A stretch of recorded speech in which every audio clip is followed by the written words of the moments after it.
back to hit the gap for another week. We've just had Origin teams announced, so that's how you know we're at the back end of the first quarter of the season anyway, or just past the first quarter of the season. It's starting to feel a bit like Origin season. Magic Round has concluded, and Game 1 is nearly upon us. How'd you feel about the last fortnight of footy, Mitchy? It was pretty pretty exciting, I think, or some of it was pretty exciting, but I reckon there's a fair bit of excitement about the last 2 weeks, considering we were at Magic Round, obviously, with all that buzz. Still trying to wind down the partying, but still trying to recover. But here we are.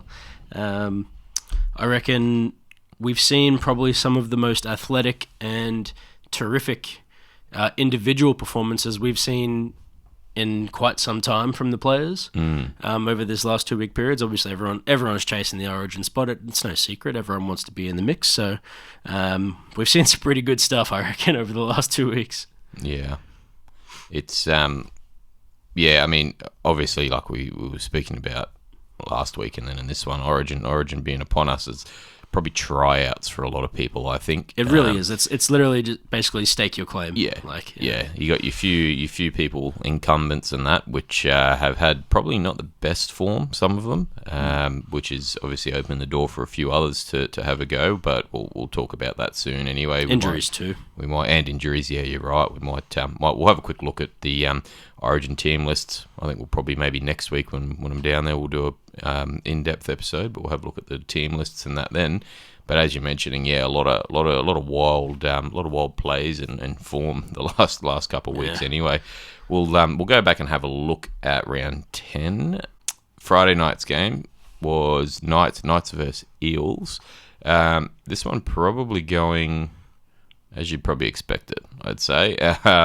With the Knights' form, some people had a little bit more faith in them, I think, after their showing at Magic Round. But yeah, just I don't know, just not to be, unfortunately. Losing best for this game. Yeah, it really took out whatever element of attack they had left. Yep. They did have that. Who's that new that young fella on the wing? Oh, yes, sorry, filling in for Fletcher Hunt. That's him. So Fletcher Hunt, they had that new young fella. He was actually fantastic. Still got a bit of work to do under the high ball, but maybe that's not really work he needs to do, but more confidence he needs. But yeah, I thought he was actually a great showing individually.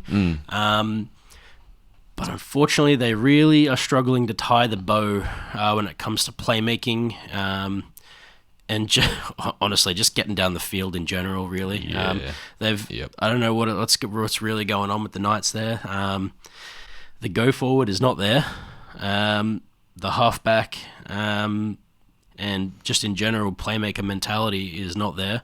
Almost every try that they do actually score is off usually like an individual performance. Bit of effort, yeah, which is we've seen up until this point. That's right. It's until this game rather being Fletcher Sharp, right? That's right. It's like a poor defensive read combined with just a good individual performance. It hasn't actually been really anything that's been like a bow tied. A nice neat set play or something There's something. just nothing planned, inspiring. Yeah. You're right. The one thing I've noticed probably, I mean, not so much in that Magic Round game, but the last few weeks anyway, has been Ponga as well at the back end of plays, where years prior, he's there ready to, if there's an offload, he's there ready to be a support player. And one of his greatest features was that he was a runner. Yeah, exactly. He was a fantastic runner of the ball. You saw him slip between defenders with ease, and even at the start of games, when people are fully fresh, he had that capability. But you just don't see him do that anymore, and I don't know whether that's just because he's scared of concussions or...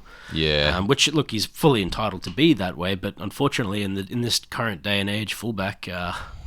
you can't. Kind of what you got to do. Yeah, you're gonna have to take a tackle here and there. You got to take him. Even just as a support player, like years gone, where he'd be there ready to take an offload or something, and whether anything came of it, he at least got his hands on the ball and kept the play alive to some degree. But now, like, I've seen a few people that are actually gotten in a good position for an offload, ready to offload to him. He's the only one there in support, and he's kind of, looking away or not ready for the ball, sort of. It's those It's almost like there's an unwritten rule: do not pass to me. Or something. Yeah, something. It does feel like that, or you know what I mean. Unless he says, "Look, unless I'm doing this or I say this, don't pass." Exactly right. So, yeah, just sort of hamstringing the Knights a little bit, really, for lack of a better term.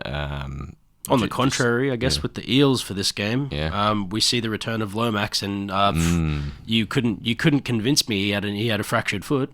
You couldn't convince me. Yep, like new as new. Robot. Yeah. He was the Terminator on that night. So Yep. and it wasn't just like just a one try, sort of thing. It was like he was dominant at every time he touched the ball, whether he was taking a run up field or whether he was going up the sideline and scoring. So Yep. One each half as well. So he didn't taper off. Yep. I know he really wants to be a center. Yep. I'm sorry, Zach. I can't justify it. Again, he is a winger, killing it through on the and wing. through. Yeah. Yep.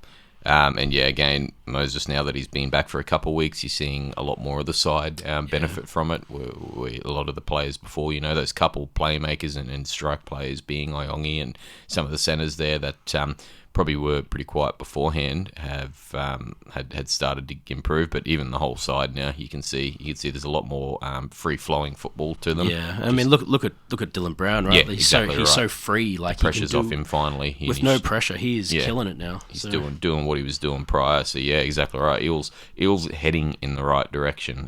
Rough start, which has put them behind, unfortunately, but most definitely heading in the right direction. And talking about Origin, you know what I mean? Origin auditions that for Lomax and Moses. That was most definitely the last couple of weeks for Moses, and that game for Lomax was definitely one. I feel like both these 2 weeks have also really stamped Moses' place as well. I mean, you look at the game prior to in the prior week where it was a bit of a bludger of a game from the Eels. They had a bit of a tough go against the Finns, I think it was. Yeah. That was Magic Round, I think. No, it was one after Magic Round. Magic Round, yep. So, but even still, he was fighting tooth and nail for his team to get in. He tried his guts out. You could see that he was just short. Yeah, he was just short of getting it. Yeah. But this week, he come in this week and he put on an absolute absolute clinic. Yeah. Didn't matter where he went to. It was a pinpoint precision kick. Didn't matter where he went to. It was a pinpoint precision pass.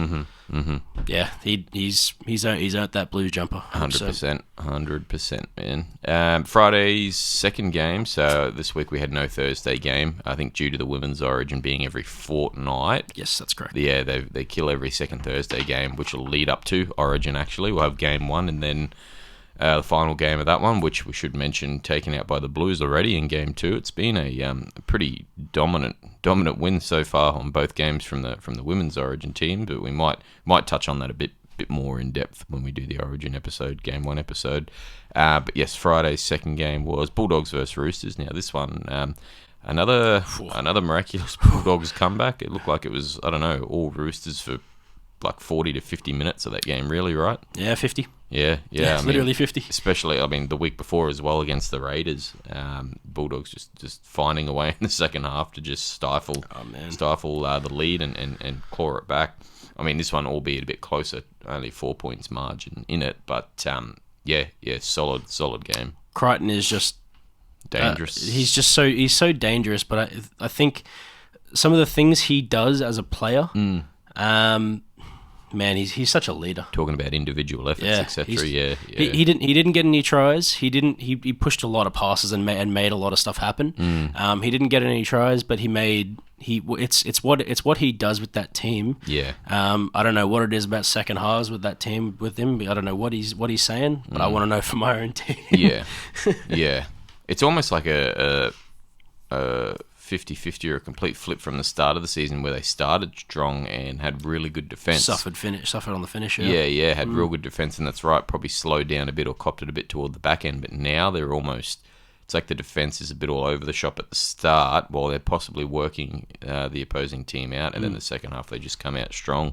And it was a 12-0 game to the Roosters, Yeah, exactly. And Rob will be flogging them for that. Yeah, everything looked all the Roosters. It all looked the Roosters' way at the start of the game. Just possession, everything, field position especially. But Birdo got a try at the end there too, and he absolutely deserved it. He put on an absolute clinic. Yep.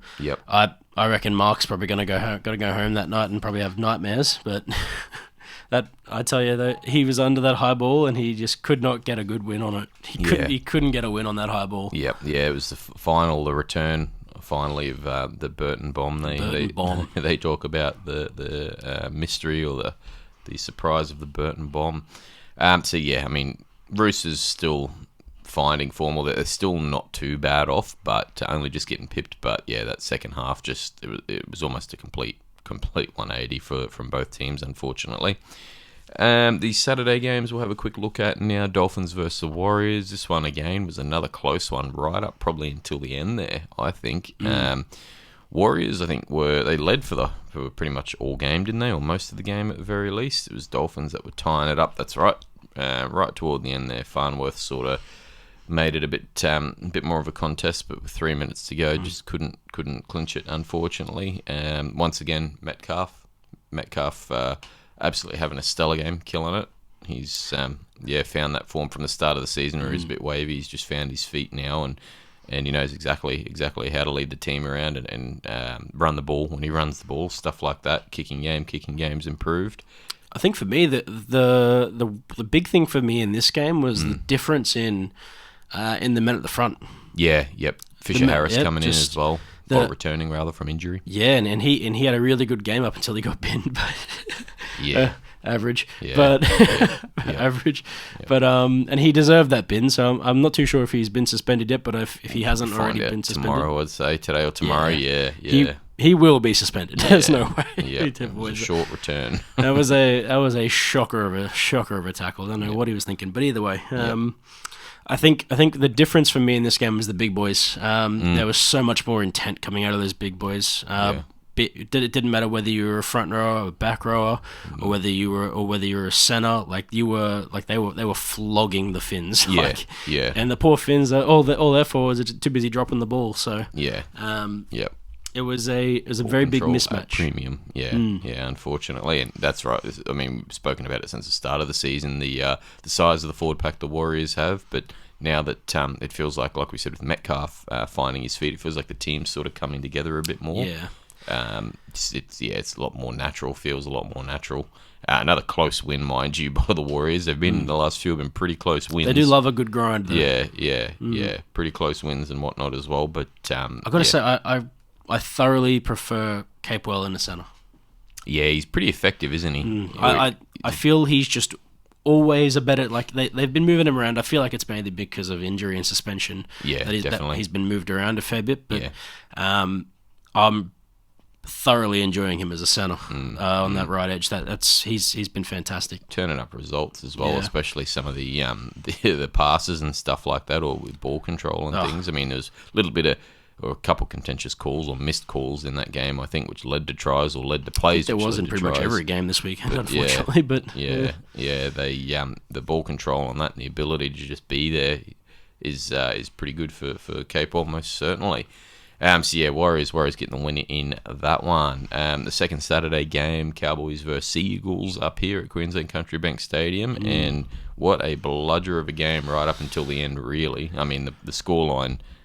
that final scoreline, doesn't reflect how average of a game it was, but for both teams, and that's not just because Cowboys lost for both teams, but very passive game, almost the entire way through up until around, probably final 15, maybe. Final 10. We'll have a quick look here. It was right toward the end. They piled a few on. There you go. You're right. Well, 69th minute was Lehigh's try, and then Burbo went over at 70 to 75th minute. So and it was very lackluster, to say the least. They were just defensive effort reads, and by the end there, I think they'd all had enough by that point. Refereeing wasn't exactly stellar. There was a little bit of average stuff, and both ways too. That's not even a Cowboys thing. That's bias. It was in general, dog shit thing. Yeah. I think probably the one key thing I probably took from it was that it probably killed Jakey's chances at Origin. And I do hope that he is okay. So we'll find out probably more about that tomorrow as well. I haven't heard too much more, but it looked bad, but he ended up walking off. I didn't see him walk off.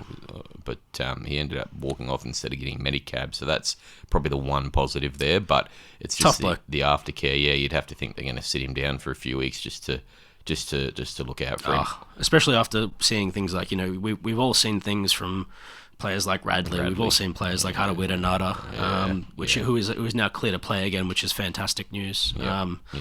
Geez, that was scary when that happened, but and through no fault of anyone's. I mean, even really him, it wasn't sort of a mistake or anything. It was more just the awkwardness of the tackle. Super unlucky. Yeah, he'd come in and that's right, just hit him just at the wrong spot. So and that's what happens. That's part of the risk of it, unfortunately. Yeah. It just didn't look good when he laid back in the dead bug pose, the poor bugger. But hopefully all the best for him in the next couple of weeks. Hopefully he deserves a bit of a rest anyway, I think. Especially with the effort he's been putting in, like given all the injuries, man, he's already had for the first 11 games. Like it's been, he's been grinding. So yeah, geez, poor bugger. But either way, I think this game, pretty awful to watch. Unfortunate if you got to watch it. Even more unfortunate if you got to watch it live. But either way, I'm sure both teams will probably get a better run over the next couple of weeks. Trying out some new players and some new combos. I'm not 100% sure why the Cows pulled the trigger on this new combo straight away. I feel like they could have waited the next week and do stuff over the bye and whatnot. Or whatever. Yeah, that's all good. These things happen. Yeah. Was good to see still, I guess, just to see a bit of diversity in the ranks, but probably not what we need. Didn't pay off. Yeah, didn't pay off. Didn't pay off in the current state anyway, or the current scenario, without any of our big boys, or without a couple of our big boys rather. We have like some McKaylee and that there, but still missing Jason, still missing Cotter. Is two of our biggest boys. Yeah, it's rough. Or forward pack, they're there for the go forward. Missing them is a bit rough, sort of thing. And when your new halves pairings not really getting you down the field with kicks and stuff like that, that's what you rely on, your forward pack to do the other half of that. Yeah, they're supposed to soften the blow there, And I mean, the Cows kept them down there that first half for the majority of it, and they still came up short. It was a 6-all. Yep. I think it was 6-all when they went to half time. Yeah, it would have been. It was 6-all, and then I think it was only just after the kick. Straight away, Saab got a try. Another one. So yep. And he was having a field day. He was, especially taking kicks, seeing as they were landing right on top of his head. Fast boy, very fast boy. Every day. One player who did impress me before we move on was Lehigh Hopewadi. For someone he's not big in terms of being built. His ball returns were insane. Like the post contact meters were crazy. His PCMs are insane for a winger. Yeah. I feel like there's not many clubs at the moment that have that sort of opportunity to have someone who can so flexibly move between wing and fullback. And and even center. Like he could even play center. He's that power. big. Yeah, true. But I think having someone so flexible like that, that's big for the future. I mean, if Turbo goes down, you don't even need to worry. You've got someone so powerful to sit back there. It's so good. Yep. Yeah, definitely. Eagles getting the points on that one. Final game of the Saturday being Sharks versus Storm. Now, this one was another close one, but another somewhat average one. I wouldn't say bad, but wasn't that great until toward the end there. Sharks really sort of looked like they had control for most of it, though. Again, against like that Raiders game Melbourne played, it seems like they have a up and down week every second week at the moment. I don't know what it is, but Sharks just seem to be in control for pretty much the whole thing. I don't know what was going on with Ryan this game, hey? Yeah, perhaps, yeah. He bit passive. It wasn't even like... He just couldn't hold the ball. He couldn't hold the ball, he couldn't catch a ball, he couldn't kick a ball either. I think he missed conversions too, didn't he? Missed 2 conversions. He just had a real tough go this game. I don't know what happened to the poor bloke, but I think it's something to do with that Shark Park hoodoo. They can't shake it. They struggle to shake that Shark Park. There's so many losses there. Yep. And for a team that put 64 points on the week prior, it's yep. Who knows? Who knows what happened to him that night? Concerning for whoever they play after the bye. That's exactly right. Yeah. But I think the only other thing I'll mention from this game is actually two things. You've got bringing back the rule of no hero, no win. Yeah, he's in and he's still scoring. He's scored in every single game he's played this year. Yep. That's ridiculous. Yeah. That's ridiculous for a centre. Wild stat. Yeah, At least one wild try stat. per game. Yep. The only times he hasn't scored is when he's been off the field. So injury or suspension. So Yep. and then the other one is who needs a ladder when you've got Xavier Coates? Yeah. Yep. That man gets high. Talking about Saab having the reach and the jump. That's right. Yeah. Yeah. Coates is another one with insane athletic ability. He watched that game and was like, "Nah, let me do that. Hold up, Yep. I got this." Yep. That was Talking incredible. about Origin auditions. Here's one for you. Yeah. And so Sharks coming away with the win on that one. A team that's still really up until this point, been pretty wavy. Never really Up and looked down, yeah. solid, but getting a decent win in the end there over Melbourne. Sunday's games. First one, Broncos versus the Dragons. Another close one, and Dragons just pipping the Broncos in the end there. Standouts, I think, from this game. Mem coming back. He didn't really do as many weeks in Q Cup as he was supposed to, or as he was slated to, but a necessity at the time, I think. Welcome return to the team, slotting back in and being pretty instrumental, I think, in the start Most of the of game. their points, anyway. really. Yeah, pretty Yeah. much all of them. You're right. I think he was a part of all the players that scored points, and he was a direct try assist to two of them, and a try for himself as well. So, the first try I don't agree with at all. That was the one to Shibasaki. It's mile forward. I don't know. Don't know how the NRL is going to fix this. I think the only real fix is to bring in Some sort of ruling, on forward passes in the act of scoring. Yep. Which I still don't know why they can't. I don't know. I don't understand the issue with that either. Yep. Whether it's to do with sports betting or I don't know. I really don't know. It makes no sense. Don't really. say too much, you might disappear. Yeah, that's exactly right. I'm not too sure what the go is there, but hey, Yeah. Yep. They don't On want your to do it. Yep. on your Shiba, that was pretty good. Johnny on the spot. I guess the big one for me here is Jacob Little. Really, Yeah. I think he's so much more than an impact player, and if he works on his cardio and can actually play 80 minutes, I think he's going to be just stupid for the league in the future. They really haven't put all their eggs in his basket, sort of thing, on him. He's sort of. I mean, even at the Tigers, he was great at the Tigers, Yeah, and St. George I picked agree. him up, and he's been good there. He hasn't been amazing, but he's been good there. It's He almost just- like they're treating him like the black sheep almost. Yeah. Like he's so much better than that. He's the amount he scores and just this sheer power and just personal performance. Yeah. He has the ability to put on. Yeah. Yeah, I mean, I know they've got Damien Cook there, and he's great. And he's probably even been a great mentor to him, let's be honest. Yeah. Um, He's getting toward the riper end though. yeah, I think one of the best things for that team to do is to start finding a way to have him slot into sort of like a second row sort of situation, and then if Damien needs to come off, then put him in the Exactly in the right. Yeah. hooker. Yep. Or have him at lock or something. Maybe I don't know, something like that. But Just I a agree, way to keep him definitely. on the field longer, hey? Yeah, yeah. He needs a lot more than 30, 40 minutes. He gets Yeah. 30 to 40 minutes a game, and he needs a lot more than that because Yeah. he is so dangerous, and he Yeah. pops up out of nowhere and just scores. Look at that try he scored. It was Yeah. I think he popped up around the center's position and just flogged it down the sideline and beat everyone. Yep. Which is exactly what they won by. One try, one converted try, one try, was it? One try. That's it. Literally one try. Yeah. Yep. Yeah. Dragons, just getting it done in this game. We've seen it the last few weeks even. There's been a lot of close games and they've just missed They out. are the king of having a close game. Yeah. I think even over the Warriors. I think their entire season so far has been within a try or a kick Converted try or something. Yeah, you're right. Yeah. Yep. every single game. Yep. They've and just found a way to shut the Broncos out in this one. Even beating the Storm by a kick or something. I'm pretty sure it was a kick or a try from memory. Yeah. Yep. Yeah, so finally getting a win on that one there, and Broncos just a little bit all over the shop. I'm hearing apparently, I mean, he played right up until the end, but Haas is apparently dealing with a quad injury. Whether the seriousness of it, I don't know, because as most people know, he did get picked for Origin. Obviously, he was Well, going he's to. still putting but, up.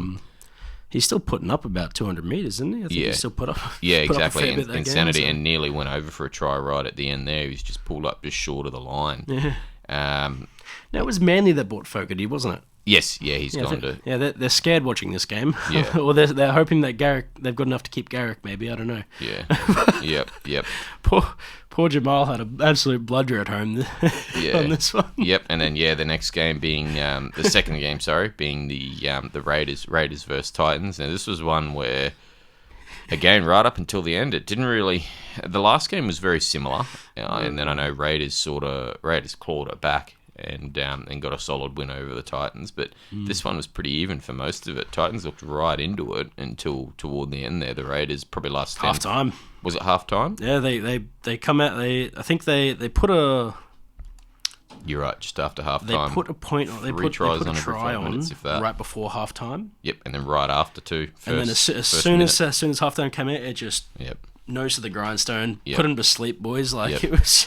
Which again, Titans Yeah. we've seen almost every week the last month or so, ever since Cowboys played them especially. But having a lead or having some sort of dominance there and then just falling away, which is exactly what happened here. And Raiders come back strong with it. They proved they've got that fight in them. Last week, I think it was. They Yeah. proved they got that fight in them, the Titans, but Yep. or was not last week, the week before. I want to say it was. But this week they just couldn't do it. The Raiders just had their number. They just Yeah. did not stop. They did not stop. I think they got a gimme at the end there with Mo. Foldawaki, yeah. But that was already after Raiders were on 40 points, and it was like, Inconsequential to a point. Yeah, you're right. get Mo over for someone's multi. Yep.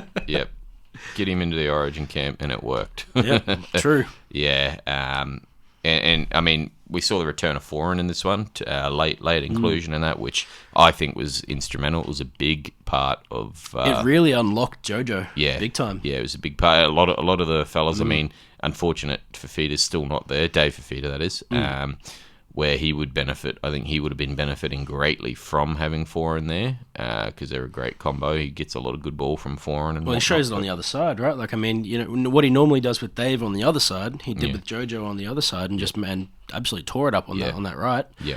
I think when Dave, if Dave comes back, we don't know what's going on really there. There's so much like random As always, shit rumors, out there. Yeah. Social media, it's ridiculous, really. But Yep. if he does actually come back into the side, which you would hope that he would come back into the side during the Origin period, while they've got players like Tino and whatnot out, and Fermor getting his debut, Yeah, that's right. rightfully so, yeah. and rightfully so. I agree, he's been killing it too. While we've got all these I think Titans have 3 players out. What the hell? Yeah, Wow. yeah. That's crazy. Yeah. That's very different from prior years. Unusual, yeah. I think having players like Dave come back in, surely he comes back in over the Origin period. You would think we'll see Foran really unlock that potential. I think with him, you'll see how dangerous he is from both sides with both JoJo and Dave. So Yep. looking forward to seeing that. Yep. Big ups to Xavier Savage for getting the hat trick on this though. Yeah, the Hattie right at the end, tying that one up. And last game of the round, Tigers versus the Rabbitohs.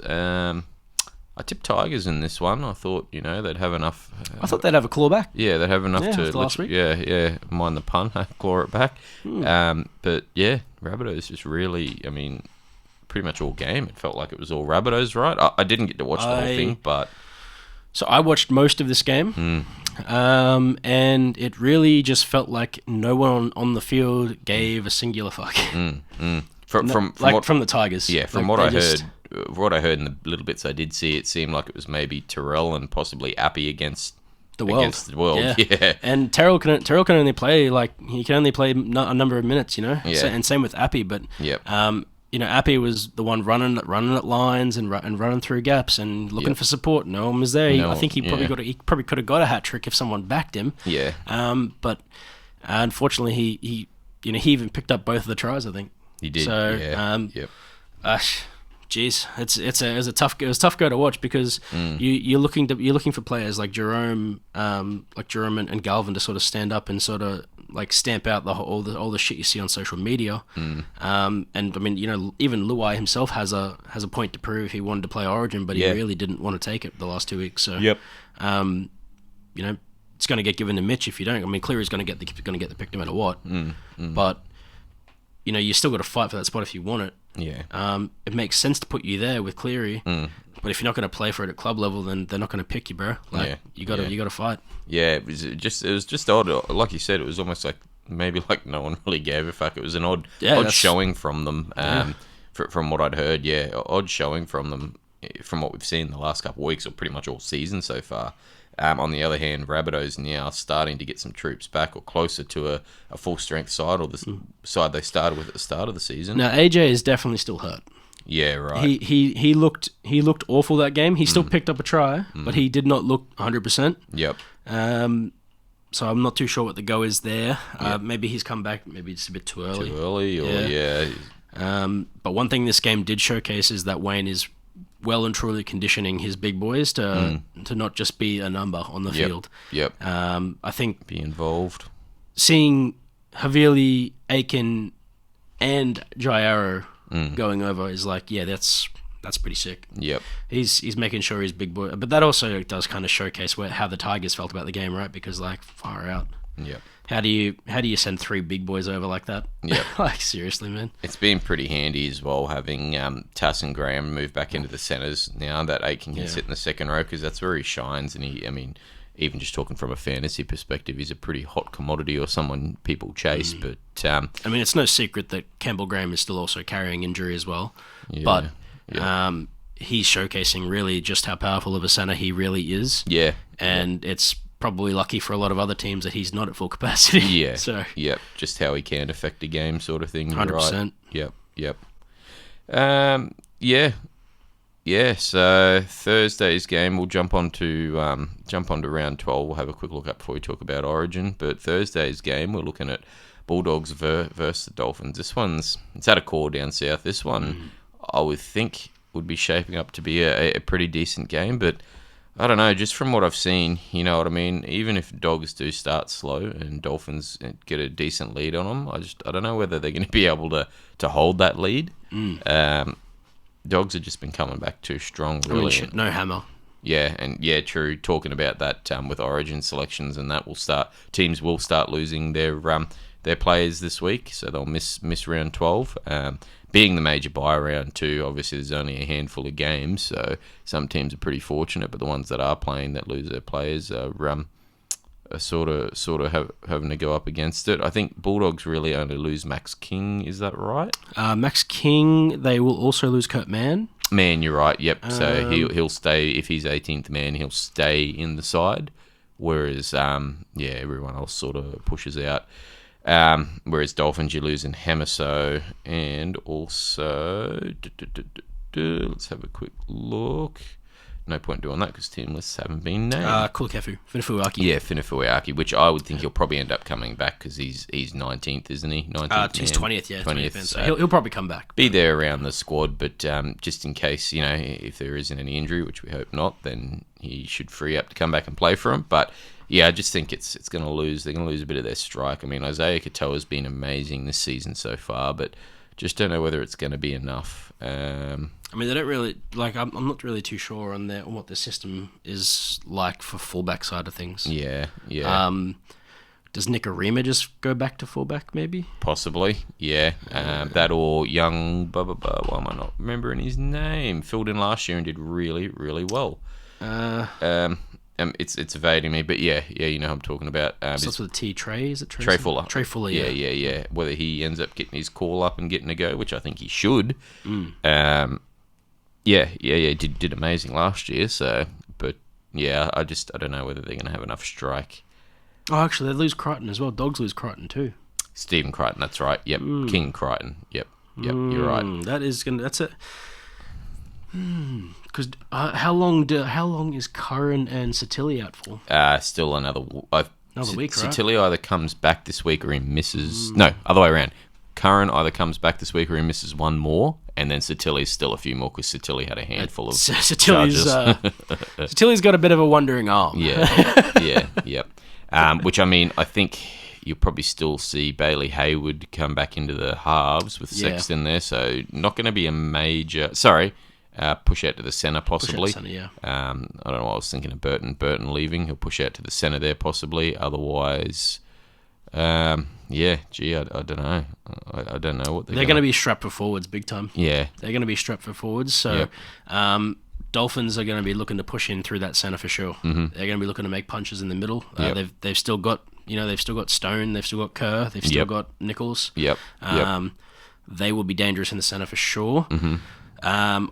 But I think that that back line's going to be tough to. Going to be a tough go. I think that's a pretty big mismatch still. Mm-hmm. I think Sexy and Hayward will Sexy and Burton. probably Burton. Yeah. Burton will make mincemeat of that. So Yep. Yeah. So I mean, I'm hoping I want the Dolphins to win, but I'm thinking it's probably going to be a Bulldogs after what we've I've seen. got Dogs for that. Would not surprise me if that's what happens, if they get a bit of a lead, but I just don't know whether they'll be able to hold onto it, unfortunately. If the Finns are to win, it's most likely to do with the loss of leadership from Crichton and just the middle, the sheer difference in the middle. Yep, I agree. Isaiah's going to be wanting to play for his life though, so 100%. The Friday game is Eels versus Manly, 6th place Manly up against the 16th place Eagles. Yeah. Cherry Evans out. I don't know who they bring into the halves. Who have they got sitting in the back that can? I mean, you could probably even stick Lehigh there, really. Yeah, possibly. He might even go to 6. You could put him at 6. Move at 6 and move. Yeah. I don't know whether they've got anyone, not so much to debut, but someone in the wings, because obviously that was Humphreys once upon a time, and fortunately he's gone now. So we'll see what happens there. The worst thing they with ever the did was Eagles. let him go. Yeah, yep. But yeah, you're right. But more to your point, your initial point there, Eels are losing Moses and Leomax. So yeah, no chance the Eels win this. Yeah. I'm sorry, Eels fans, but I just don't see it. Yeah, it's possibly. I want to see it, I really do, but I just can't. Possibly, or maybe more likely, going to be regression. Unfortunately. Yeah, I think it's an unfortunate one, but that's Origin period for you, you know. Yeah, you lose all your players. It is what it is. Yep. Don't worry, boys. Cows are losing as too. Yep. Yeah, we're still losing even with them. Yeah. So I think you're probably right there, man. Eagles. They don't lose Hamole, or Hamole might be 19th or 20th man in that. Hamole is 20th. Yeah, so again, outside of injury, you should see him return. Yeah, I think we will probably have to wait until closer for that, because I think Payne, there's still a pretty strong chance that Payne doesn't get played. Yeah, if that quad thing does eventuate, right. yeah. Yep. Which means I think if that happens, you're probably looking at either Uto or Hamole moving up. Just depends on how they feel on who, because there's a lot of smoke and mirrors about this stuff. Where, yeah. So just because they're 18, 19, and 20 doesn't mean they're going to stay 18, 19, and 20. I think you'll probably see Uto move further out. Yep. Campbell move in, Hamole 18, Stefano moves up, and that's probably what I most likely see, to be honest. Yeah. Based on form and also the fact that who's played what before. So I think Hamole's got one game on. Pretty sure he's got one game on him. Over Utamani, Yep. Yes, I'd say it's nearly a full strength Eagles. Obviously, they're not losing Turbo as well. Not that he was that effective last game, but they're not going to be losing him. So but the fact that one more feather in their cap. The fact they've got no halves to work around, or that it's. Yep. I think Turbo's just going to run a fuck. He's gonna make mincemeat of him. Yep. So I think Eagles in that one myself. Saturday's games. Now, we've only got the 2 on the Saturday. Obviously, it's the major buy round, as we said before, so only a handful of games. But Panthers versus the Knights. This one will be interesting. Knights losing Ponga, but Panthers losing Cleary. Panthers lose Edwards, Cleary. They're losing Martin. Yep, true. Good point. They're getting ravaged. They are getting ravaged. But it is also the Knights. Yeah. And they lose Ponga on top. Yeah. So I think, look, I'm going to say I think Cole comes... Who plays one? For the Knights? For the Knights? Yeah, good question. I don't know. They had... they bought... What was his name? It's escaping me, but he's ended up moving on now. They got Hastings. Yeah, whether he plays... There's a lot of social media about that. Yeah, whether he plays fullback or not, who knows. Yeah, they brought They could move him into the 6 and 7 and move Sharp back. Yep. True.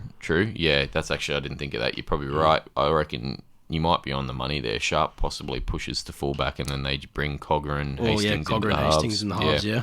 I reckon you're probably right. Because I think after the last game, Gamble's probably maybe played his last game. Possibly. Unless he gets put in a centre. I don't know. Yep. I don't know. Gamble doesn't appeal to me even slightly. I haven't seen anything good. Still rocks and diamonds. I mean, I'm not saying I'm on Willie Mason's side here, but I don't know. Nothing inspiring. In terms of restructuring, anyway, or who comes in, Panthers have just got the strongest side. They lose Toto as well. Yeah, that won't be too big of a deal because Jenkins will probably go back in like he did when Toto was injured. So they're nearly going back to what they started with at the start of the year. What are the Panthers going to do here, actually? So they'll move... Cogger will go to 7, I think. This is just what I think anyway. So you probably still see Talangi at 6, Cogger at 7. Fullback, you could easily put Laurie there. We did see talking about Schneider as well, maybe. You do have Schneider as well. He could even be the 7 over Cole. Be the 6 or 7, yeah. Yeah, you're right. Just saying, what was his name on the wing, replacing Toto? He may go back to fullback like he did that 1 or 2 games last year at the start of the year. But I think he'll be on the wing, and you'll probably see Laurie at fullback. Yeah, I feel like Laurie will be the fullback for sure. Yeah, so they just have a stronger side in terms of replacement and pairing than that. And they got plenty of back rowers coming out of their ears at the foot of the mountain. They got that young dude that he's scored a try almost every game since I think he got 1 or 2 against the Broncos. Yeah, they're not short to replace Isaiah Yeo. He's good at faking injury too. That bloke. Yeah, he's good at laying down. So good on him. Yeah. They're not like you said, not short for back rollers. That's riff for me. Yeah. I just can't see anything positive coming out of the Knights. Yeah, and it just gets worse losing Ponga. Yep. So I mean, we could see another riff blunder and they just fall apart like they have at the start of the year. But I think they'll use this as a reconstruction game. To be honest, in comparison, they just have the stronger side. This will be a bit of a building block. So. Yeah. Yep. Bit of a confidence boost. Yep. The next game on Saturday, or the last game on Saturday rather, being Roosters and the Sharks. Now, Sharks not really losing anyone to Origin, which is pretty big bonus for them. I don't think they'll lose anyone. Yeah, no, I don't think. We'll have a quick peruse through here. I'll glance over, but I think they're pretty well free, bro. Do they lose any... They don't have any Queenslanders, do they? I'm pretty sure they don't. No. Oh, no. Well, not they getting picked. I think supposedly Trindle's a Queenslander, but no one that's getting picked. No, Trindle won't get picked, though, yeah. Mind you, he couldn't rule him out for it, surely. Then run out of... I suppose we've got plenty of 6s, actually. It's a 7 that we've got an issue with. Yep. Yeah, Sharks losing no one to Origin either way. That's a Sharks free win, right? Yeah. I mean, the Roosters are losing... a lot. So sure. Toya's getting his call up. Again, we'll go through the sides before we finish. Crichton. We'll go through it. Toya, Crichton, and Angus. Angus is getting picked for New South Wales. Is he? You're right. Crichton, Leniu and Watson. Leniu and Watson as well. Yeah. Straight up. So they're going to be ravaged a bit, unfortunately. They've already got a tough time with forwards too. Yeah, you're right. And Collins too. Collins as well, actually. For Queensland. Will go to Queensland, so they're going to be ravaged a bit, which they've already started doing at the start of the year through injury with Nafahu White and Siwa Wong, and that they've sort of soaked up the minutes. But now that I think Nat Butcher's still injured, he's got a couple of weeks. He come back and then got injured again. Like you said, their forwards, I think they're just struggling a bit. You'll still see Savala and Smith in the halves. I don't think Walker's coming back just yet, so you're probably right. Sanders looking fantastic at the moment anyway. I don't think they've got anything to worry about. Yeah, you're right there. He is looking solid, but I think Savala's big enough to move into the centres as soon as Sam comes back anyway. Yep. Yeah, I think you're probably right on the forward front there. I'd say Sharks, as wavy as they are, and look, they could throw it. They could throw this game quite easily, but I think Sharks will probably take this one. Yeah. Even with Roosters at home, I think Sharks should beat this, not losing a single person. So. Yeah, yep. And the last game on the Sunday Ave, Warriors versus the Raiders. This one set to be a good one. It's the Vegas rematch. Both teams finding better form. I'd say Raiders probably maybe a little bit more questionable out of the two, but finding better form since round one. I think the Raiders are only really losing Hudson Young, right? Huddy Young, and let's have a quick They're look losing at that someone as to the well. Queensland team. I don't think Nah. Horsburgh's playing, right? No, Horsburgh didn't get picked, and I don't think Savage ended up getting picked. No, so it will just be... Yeah, no, they literally Yep, just only- losing Huddy only lose Young. Hudson. Yep. So, I'm picking Raiders there. Yeah, Raiders. I mean, Warriors, I think, have still been probably the more consistent side, but the wins have only been too close as of late. As of recently, the more consistent side, but the wins have Raiders only are been just too close. dangerous. Yeah, you're Just right. flat out. I think I'm pretty sure the Warriors beat the Raiders, didn't they? In that Vegas round. No, Raiders won. beat them by yeah, 10 points. Yeah. It's like 10 But points it in was Vegas, still, it was a grind the it was first a grind. half. Yeah, Yeah. you're right. Yeah, look, I think with this one, I think you're going to see the Raiders flog them again. Unfortunately, they've just got. I think actually now that I'm thinking of it, I recall saying the Raiders just have too big a forward pack. The Warriors have a big forward pack, but the Raiders have the biggest forward pack in the entire game. And they just have a lot more go about them. I think, That's it, yeah. Tarpanay, he's you know what I mean. He's gonna hammer it through. Yeah, between Tarpanay, Papali'i, and then having the backups of people like Hosking on your outside and stuff like that. You know, it's just who had a blinder and he's come back. I mean, before his injury, Even he was before doing the injury, great, yeah. but he's come back even and Starling. He's such a like a real bulky little guy. You know. yeah. Nichols going down with injuries as Hosking takes his spot, so then Hosking's spot gets replaced by, you would have to think, they've got a few outside backs there, a few edges that'll come straight in and replace him. But they're just, again, probably the less ravaged but more experienced team. More experienced team, anyway. Yeah, like I would be hard not to back the Raiders here. Yeah, I think you're right. I'll be going Raiders in that one too. I think it's at Waz home, I'm pretty sure. But even with it being in NZ, I just can't seem to, like. I mean, the Raiders are already pretty well conditioned to playing in cold conditions anyway. Yeah. So I just don't see it being like a situation like against North Queensland, for instance, where they can't handle the heat. So Yeah. I think this will be a Raiders easy one. Yep. Yeah, I'll be tipping Raiders too. That's round 12. That's right. The Waz lose Barney too. You're right. Yeah. Yep. Waz So lose Barney Barnett's- as well, so they're Barnett's losing even off. more of their forward pack. So that's one of their strike weapons and big boys gone, unfortunately. So I think that'll be round 12 anyway. Your first major bye round. I think it's going to be a couple rounds of decent games, but there'll just be a few where there's too many people that are lost. Like you said, too many people that are lost players. Too many teams rather that are lost players to Origin to compete. Unfortunately. We'll have a look at the Origin teams. Queensland dropped their team this morning, so we'll go and have a look at both. This one's obviously Queensland's game at Suncorp, so the home game for them. We'll start with Ponga at fullback, which, I mean, out of necessity, I feel like a little bit. Hopefully this is something that brings him back to form, or sending him into Origin camp, he does get a little bit more go about him, because unfortunately for the Knights, it just hasn't been much. We haven't seen much. So I think this game really is going to be sort of do or die for him, though, in a sense where, like, I agree. You know, like I said earlier, I think he's a bit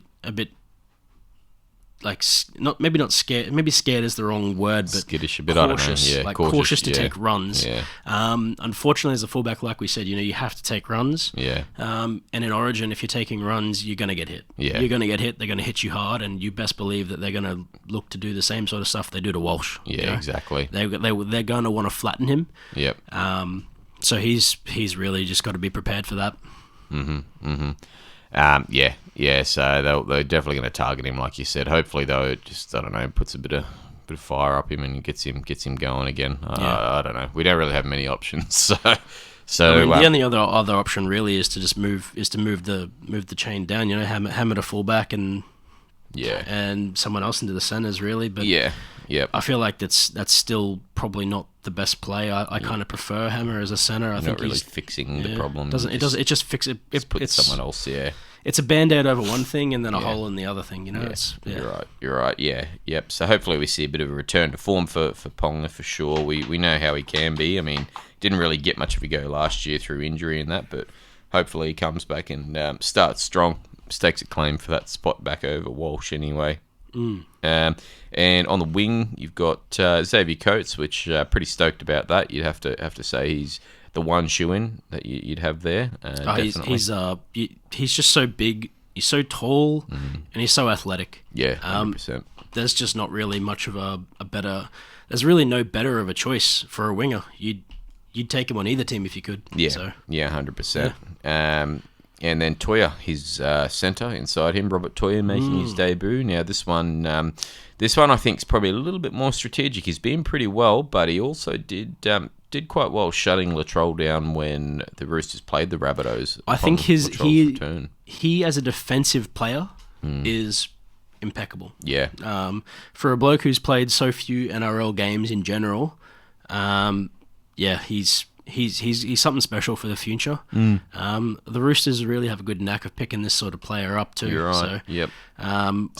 someone that came in and was meant to be just warming the spot through injury. He locked it down and maintained it. He showed within like 3 or 4 games that I'm the real deal. So Yep. Good on him. Yep. And he deserves this shot too. So Yeah. I feel like he probably still doesn't get the shot if we had a few more people not injured from Yeah. Queensland's perspective. Yep. But I kind of like this. This sort of throws him in the deep end and sees what he's really capable of. Yeah. Because now he's got to put his money where his mouth is. Yep, you're almost better off doing it in game 1 as opposed to game 2 if it's on the line, sort of thing. So 100%. Big body, and yeah, he did sort of hold Latrell back, which was good. Kept him at bay when Roosters played the Rabbitohs. So probably a bit better of an option rather than having Gagai or someone like Holmes there to get absolutely bumped every time. With Hamiso, the other centre, another one you'd say was probably one of the sure locks for that centre spot anyway. Holmes, the interesting one, so he's been pushed out to the wing, and I think probably a bit more strategic, as we just spoke about there. A bit more of a strategic play, I think. Really. Well, I mean, like I said, I think with Val, I thought he'd be the 2 instead of the 5. Yeah, other side of the field. Yep. But I wonder if maybe they just want to keep him away from the high ball, which is it's probably a fair thing. Let him focus on his own game and let Coates do what he does best. Yep. I don't think Coates has really dropped one all year, so Yep. Have to see how that goes. See if that plays true. Possibly that, but yeah, you're right. You got Coates with the reach and the leap and the height against Lomax with the exact same. So trying to maybe have a comparable sort of size pairing, because then you put Holmes up against Toto. Toto's probably the stronger ball runner, or he has the better ability there. He can take a hit up a bit stronger. Val also does, but Toto probably wins when it comes to taking a hit up or kick return meters. But Ponga also does have relatively safe hands when it comes to taking catches. So that's probably a strategic play to have Coates as the 2 there. So I'm happy with it still. Yeah. Yep. And then Val. I mean, in terms of taking balls or whatever, if he does need to get up there, him and Toto are pretty much got that same ability or whatever. Yeah. So there's not a mismatch there on both sides or either side, which is good. In the halves, as we would have guessed, Munster and Daly Cherry Evans. Nothing really surprising there. Yeah, you were never going to pick anyone other than Munster. Yeah, Daly Cherry Evans. I mean, he wants to play for the next couple of years, but we'll see. We'll see how he ends up moving forward toward the end of the year or this season. Even could be pretty detrimental to him. More interested to see where he goes, I guess. But yeah, where he lands at club level. Yeah, exactly right. But yeah, again, we really don't have anyone else. Sam Walker's still injured, hasn't played an Origin game. Don't even know if he's been in the Origin camp. Really gotten much of a run. And hasn't had enough time at 7 to really show that he can take a 7. So. Still not a 7, as we saw this week. Just been his running game is still preferred in the first place. Exactly right. With plenty of 6s coming out of areas. So. Exactly right. So having him at 14, very handy there for that exact reason. And into the forwards, Fodawaker. Mo Fodawaker at prop there. Harry Grant at hooker, which is good to see he's come back. Storm sort of only played him in dribs and drabs, maybe just to ease him back in week just been. But yeah, he was good. So Hunt being injured, we're not going to have that 1-2 punch combo from them, unfortunately. But I think that still works out fine with the Dearden swap, though. Yeah, exactly. You've still got that useful or bit of utility there. And Tino at prop. Finally, we do have another big body there. Tino's been in stellar form this year since he's come back from his injury. He's career best right now. So Career it's best. definitely positive for us. Cotter out in the edge there is the one interesting one. Probably again more strategic. Necessity maybe as well. Yeah, start him out on the edge, and then he will possibly move in, which will then give room for someone, or even give room like for someone like Fermor to come on, or Liario, Collins, or something, and then then you can say sub Collins in and out from the middle for him. But Cotter, so 2 Cowboys, Cotter and Nenai on the edges there. Nenai now returning to form a bit as well, which is good. So good for Queensland, but he's starting to find his feet again. He's getting better defensively and still got that strike, which is very handy. He's one of the best ball attacking players in the game in terms of like kick chase. So I think having him and Collins on at the same time, you'll see a lot of like aggressive kick chasing. Yep. With Carrigan at lock, now this is the one, like you're saying, probably up in the air a little bit, but supposedly he'll be right to go. He went off toward the end of that Broncos game with a bleeding mouth, but as opposed to being a broken jaw or something, it was supposedly just like more superficial, like it was a facial injury or a mouth injury rather. So all stitched up and whatnot, but nothing too serious. They expect him to be ready to go for Origin. Interchange, as we just spoke about, Tom Dearden in the 14 there, so obviously he's not going to get that 6 roll over Munster while he's fit and healthy, but having him in the side just to slot him in where they can. Probably still fear the deer all day. Yeah, probably going to be a bit more effective than having Ponga in the 14 anyway, like we saw last year. Collins as well, another fella to jump in the forward pack. Fermor getting his debut, which is good. He'll slot into the edge, like I said, at some point, I would think, and Cotter probably into the middle. And Trent Liero getting his debut, definitely been there or thereabouts or around the side the last couple of years. I mean, both Fermor and Liero were more than probably ready to have a shot last year as well, but we didn't have so many injuries last year. So exactly right. With the reserves, like you said, number 18, Kurt Mann, who's ready to go at any given moment, which if for example, Carrigan did go down or whatever, he'd be very handy. Even, say... if Kurt's form had been a bit better, even like last year, he'd probably already be looking in ahead of Liero even probably.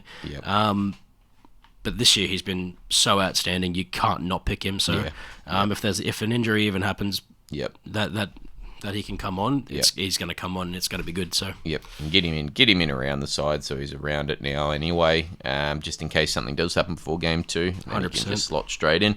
Jesse Arthurs as well, number 19, with Finafuiaki, number 20. So a couple boys getting their debut or getting brought in around the side, which is good. Just never really sold on having wingers in the 18, 19, 20. Especially people that can only really play wing. But he has earned at least a right to be there. Be around the squad. Yep, that's right.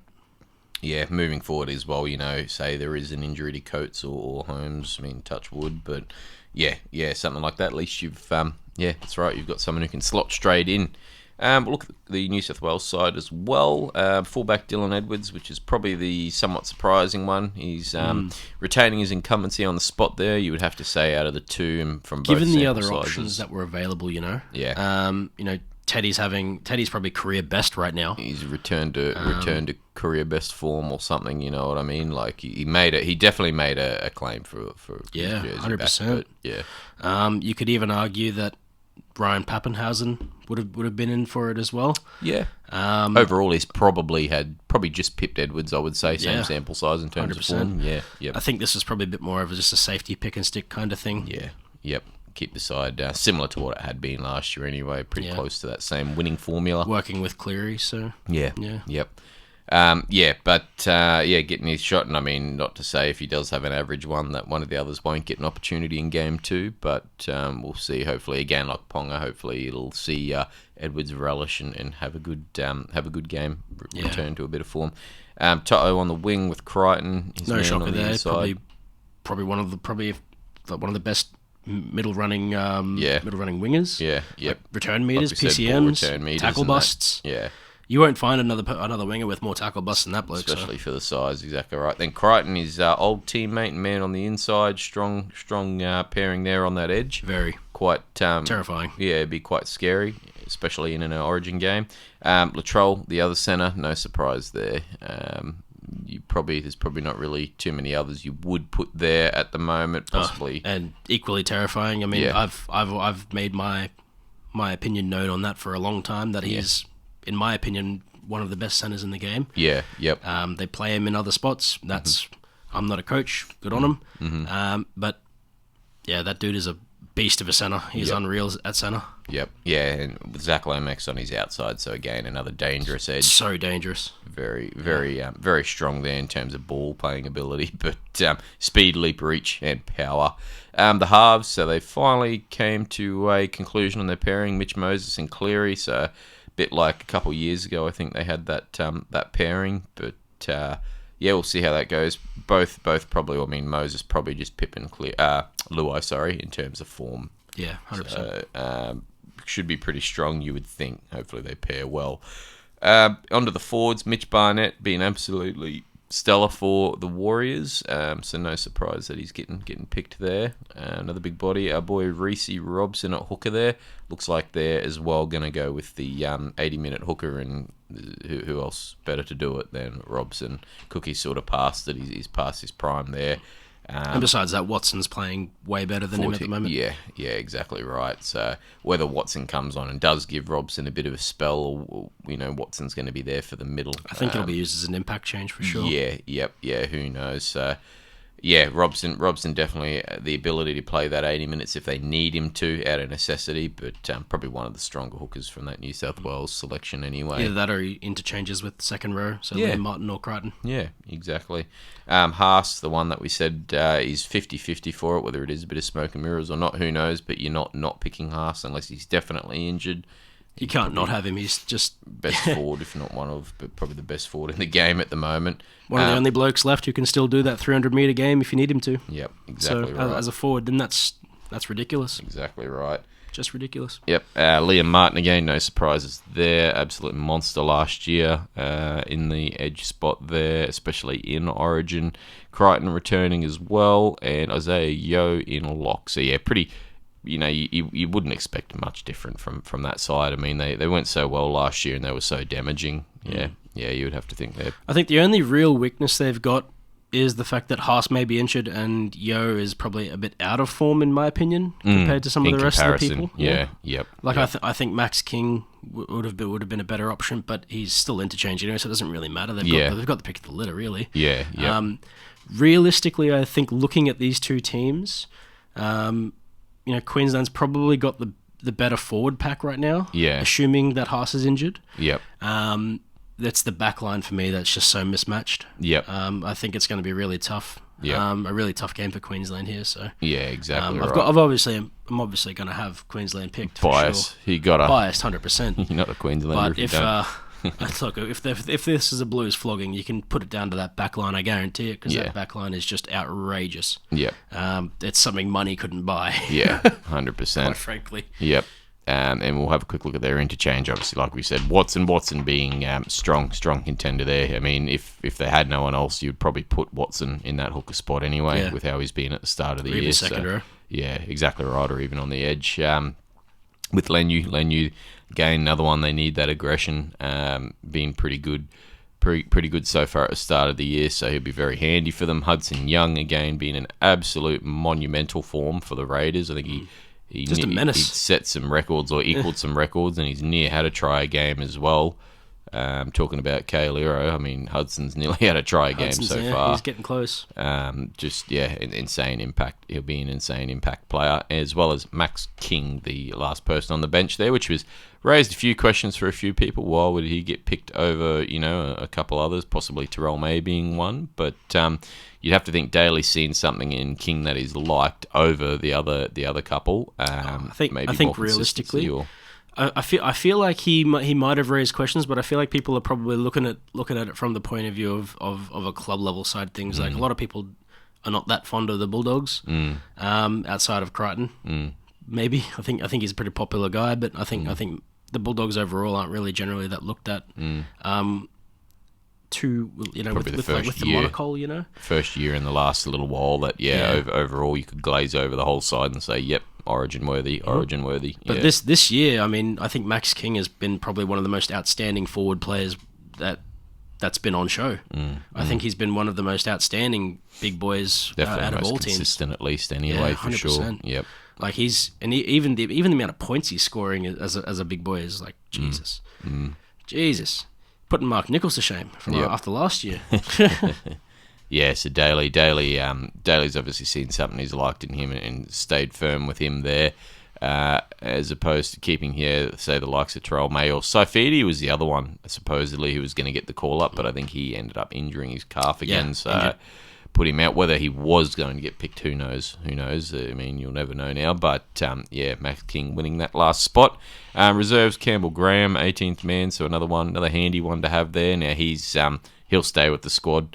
Whether he does get a run or not, you probably wouldn't think he would, but he'll stay with the squad with Stefano, Utakamanu, and Hamole Olakawatu, the other two reserves, to be around there in case anything happens before game day. So overall, I mean, even as a Queenslander looking at the two, you've got to admit New South Wales is the stronger looking side on paper so far, straight away or off the bat. Well, look at that. Even though it's in Queensland, they're trying to keep the shield, but yeah, $1.71 odds. Wow. $1.71 to $2.14. Yeah, you just, on paper they look like a stronger squad as it is. I mean, even individual form of all those players, they sort of stand up. So just the backline alone is just scary. Like it's like the Edwards pick is like but the rest of it is just like monstrous. Those players are lined up next to each other. Yeah. What do you do? Yeah. Like, what do you do? How are you going to defend it? How are you going to stop it? How do you stop Trell next to Lomax? Or how do you, like... Even having Martin there sort of thing to start a run or something. Exactly right. Yeah, it's a tough go. It's a tough go. Yeah. It'll be interesting to watch to see how they combat that. Yep. Yeah, pretty much. That's pretty much it, I think. We'll go a bit more in depth into that Origin one. We'll do an Origin-centric episode next week. But... we might move on to your try of the week, I guess, or try of the fortnight, yeah. I don't think anyone is going to question this one or not guess which one it is. It's obviously Marky Mark. yeah, definitely. Yeah, goodness me. Mark Nwanga-Nitawase, what do you say? He's a union man with an AFL player's body and athleticism, and he's playing league. Yep. He's playing league, and thank fuck. Killing it. Thank God, man, because he is... it's inspiring watching him play on the wing. He is just an incredible player. Yep. The fact that he can get that ball and he can skirt the sideline. He's got two blokes chasing him. The hop, the skip, the jump, whatever you want to call it. And then the perfect kick that just stays inside and gets into that corner. The hop in that for me was impressive. But the fact that ball didn't overshoot and it landed perfectly was probably the most impressive. Punt. Yeah, the perfect little punt, and it was on the foot that he hopped. Like, man. The double hop. Yeah. Oh. Yep. Wild times. That is try of the year. I good luck anyone else beating it. Yeah. I'll throw an honourable mention out as well to Xavier Coates. He got kicked a perler of a ball that he climbed probably, you'd have to say at least close to 4 meters. It'd be close to 4 meters in height, at least 3.5. Yeah. Athletic ability through the roof. There are store-bought ladders not that big. Yeah. So, I mean, the fact that he could do a specky and get up over him like that, over Montoya like that. And, not Montoya. Sorry, who was it? It was who was on the wing there? Oh, I can't even remember. It doesn't even matter because who cares? Mulatalo. Might have been Mulatalo. Yeah, it was Mulatalo. Yep. It was, you're right. Getting up on Mulatalo's shoulders to take that at full height, that was... And then still coming down. You know, what goes up's got to come down, right? Yep. So, yeah, that was... coming down and preparing for impact. That was awesome as well, so good on you, Xavier. Yep.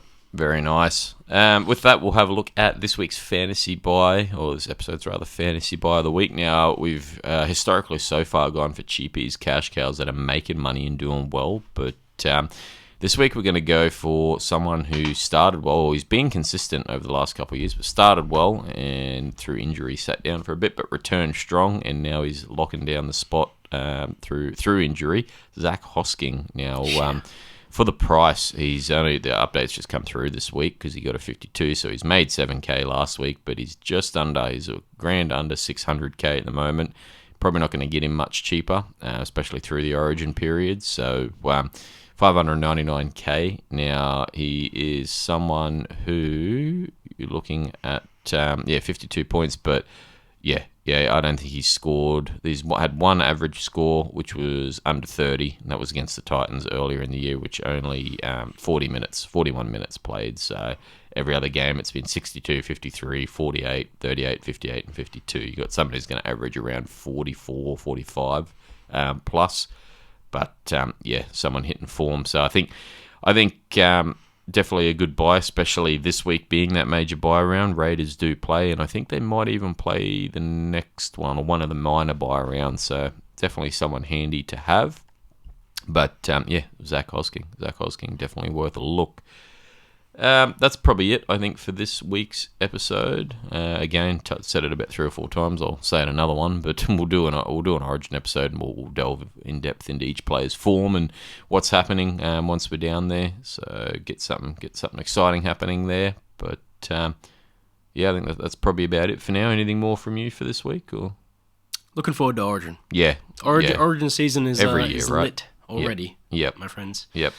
Looking forward to it. Great time coming around. It's almost like your birthday coming around or something like that, except you get 3 of them. So, hopefully we can have a solid game one, and keep the excitement going. It's obviously going to be decided no matter what, but keep it in our favour. But until then, until we come to you with that episode, thanks for tuning in, and we'll see you then.